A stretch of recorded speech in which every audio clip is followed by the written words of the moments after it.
같은 비만이라도 체중만 많이 나가는 비만보다는 내장 비만이 훨씬 위험하지요.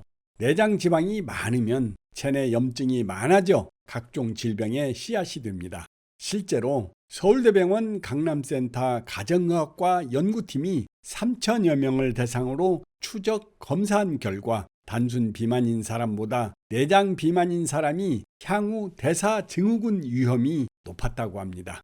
내장 비만은 온몸의 염증을 활성화하고 인슐린 저항성을 유발해 고혈당증, 고혈압, 이상지질혈증 등의 대사증후군 위험을 높입니다.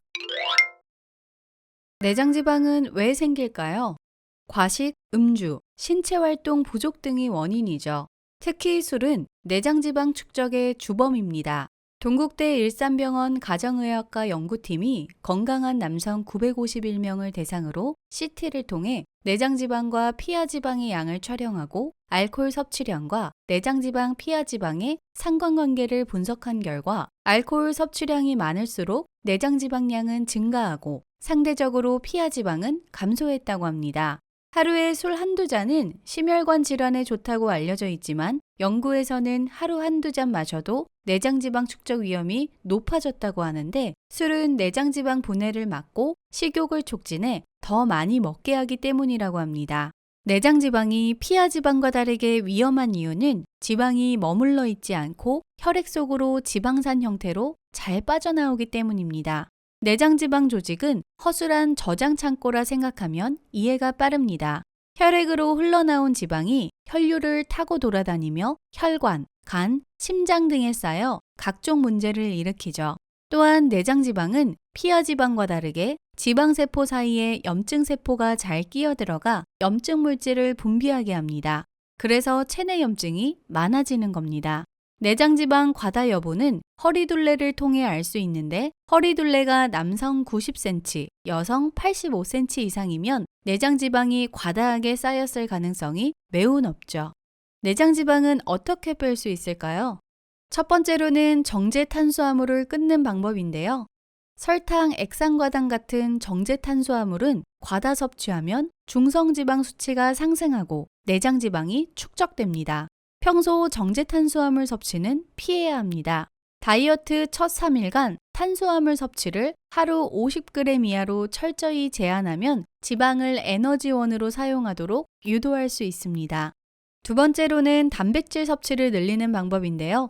탄수화물 섭취가 줄어들면 몸은 우선 근육의 단백질을 당으로 바꿔 사용합니다.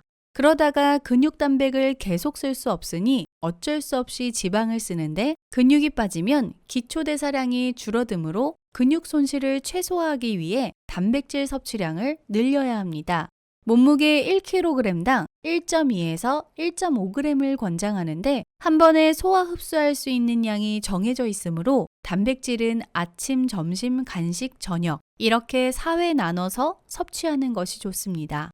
닭고기, 생선, 해산물, 콩, 두부, 달걀, 플레인 요거트 등은 체지방 감량에 좋은 고단백 식품입니다.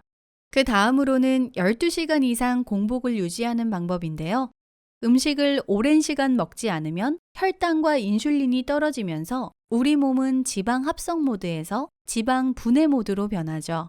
보통 단식을 시작한 지 12시간이 지나야 지방 분해 대사가 시작되므로 저녁 식사와 아침 식사 사이 12시간 공복을 유지하는 게 좋습니다. 이미 비만으로 인해 인슐린 저항성이 있는 사람은 지방 대사가 되는데 더 오랜 시간이 걸리므로 더 길게 단식해야 하며 일주일에 1, 2회 정도 시행하는 게 적당합니다. 마지막으로는 고강도 인터벌 운동을 실천하는 방법입니다. 고강도 인터벌 운동은 말 그대로 고강도 운동을 짧게 반복하는 운동법입니다. 숨이 턱에 찰 정도의 고강도 운동을 1, 2분간 하고 다시 1에서 3분간 가볍게 합니다. 이를 3에서 7회 반복하면 좋으며 여기에 근육 운동을 더해야 기초 대사량을 유지할 수 있습니다.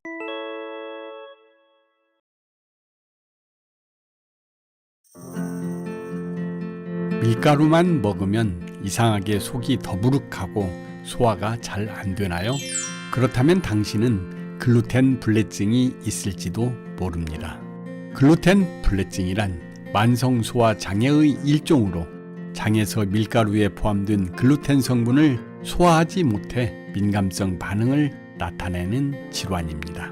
최근 몇 년 동안 글루텐 프리라고 표시된 제품을 마트에서 점점 더 많이 볼 수 있게 되었는데요. 많은 사람들이 이런 제품이 왜 중요한지 잘 모르는 상태로 선택하기도 합니다. 글루텐은 밀, 보리, 귀리 등에서 발견되는 단백질로 물에 녹아 풀어지지 않는 성질을 가지고 있는 불용성 단백질입니다. 글루텐과 연관된 질병은 무려 55가지나 됩니다. 일부 사람들은 글루텐을 섭취해도 별 증상이나 건강상의 문제가 없지만 많은 사람들은 글루텐 불내증이 있어도 이를 모르는 경우가 많습니다. 실제로 글루텐 불내증이 있는 사람 중 99%가 아무런 진단을 받아본 적이 없는 것으로 추정된다고 합니다. 그렇다면 글루텐 불내증이 있다면 우리 몸에서는 어떤 신호를 보내줄까요? 하나, 속쓰림. 소화불량은 글루텐 과민 반응의 가장 흔한 증상입니다. 글루텐 함유 식품을 먹은 이후 배에 가스가 차서 복부 팽만감을 느끼거나 복통, 설사 혹은 변비가 생기기도 합니다. 이러한 증상들은 글루텐이 함유된 식품 섭취로 인해 소장 점막에 염증이 생겨 일어납니다. 이뿐 아니라 소장 내벽이 위축되어 다른 영양소의 흡수도 원활하지 않을 수 있습니다.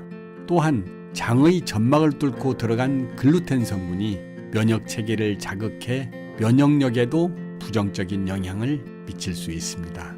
이런 증상을 완화하기 위해서는 글루텐이 들어간 모든 식품을 피하는 것이 좋습니다. 둘, 피부 질환. 글루텐 민감증은 습진이나 건선과 같은 증상을 일으킬 수 있습니다. 면역 체계의 이상으로 신경계에 염증이 생기며 피부 트러블이 잦아지는데 특히 건조하고 가려운 피부 상태가 되는 것이 특징입니다. 흔히 닭살이라고도 표현하는 모공각화증은 밝은 붉은색의 돌기가 나타나는 피부 질환인데요.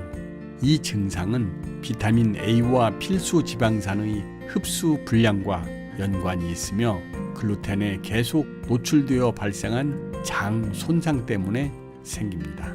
따라서 무릎, 팔꿈치를 비롯한 부위에 닭살이 생긴다면 밀가루 음식을 피하는 것이 좋습니다. 셋, 호르몬 불균형. 글루텐 섭취는 호르몬 불균형과 같이 눈에 보이지 않는 증상도 일으킵니다.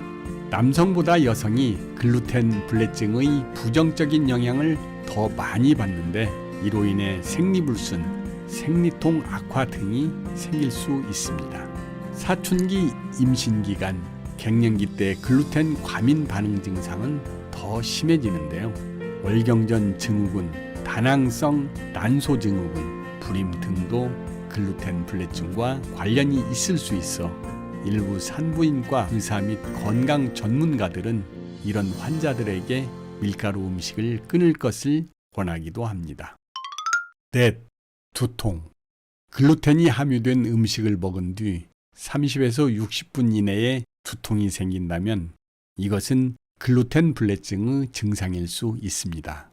글루텐을 섭취하면 신체가 거부 반응을 일으키고 정상적인 염증 반응에 불균형을 초래해 신경계의 기능에 영향을 미쳐 일어나는 증상입니다.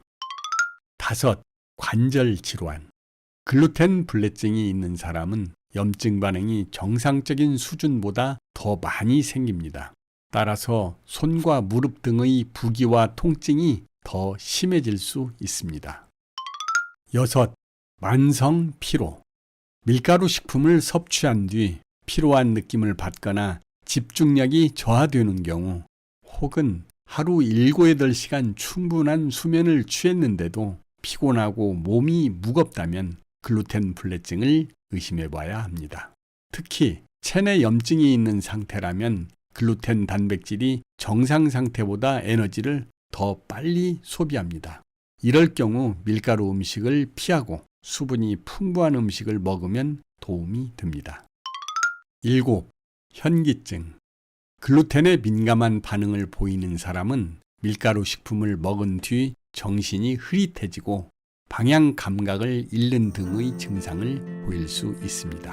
글루텐이 신경계의 염증을 유발해 신체에서 거부 반응이 나타나기 때문인데요. 이런 분들은 밀가루 음식을 피해야 합니다. 8. 섬유 근육통. 섬유 근육통은 근육과 관절의 만성적인 통증 및 뻣뻣함을 특징으로 근육, 인대 및 힘줄의 광범위한 부위에 통증을 유발합니다. 전체 인구의 1에서 4%, 주로 여성에게 영향을 주는데요. 섬유 근육통을 일으키는 다른 원인이 없다면 글루텐을 식생활에서 제외하는 것이 좋고, 실제로도 글루텐을 피하면 어느 정도 만성 근육통이 사라진다고 합니다. 9. 우울증. 뉴 잉글랜드 저널 오브 메디신에 따르면 글루텐 섭취는 우울증과 불안, 감정 기복 증세를 심화시킬 수 있습니다. 또한 글루텐을 식생활에서 제외할 경우 불안, 우울증, ADHD, 스트레스, 신경과민 같은 정신질환의 개선이 있다고 합니다. 글루텐 불내증은 상황마다 다를 수 있어 보통 다른 질환과 혼동되기 쉽고 정확한 진단을 받기도 쉽지는 않습니다. 그러니 오늘 언급한 내용 중 해당되는 증상이 있고 그 증상을 일으키는 다른 원인이 없다면 밀가루 음식을 끊고 개선이 되는지 지켜보면 어떨까요?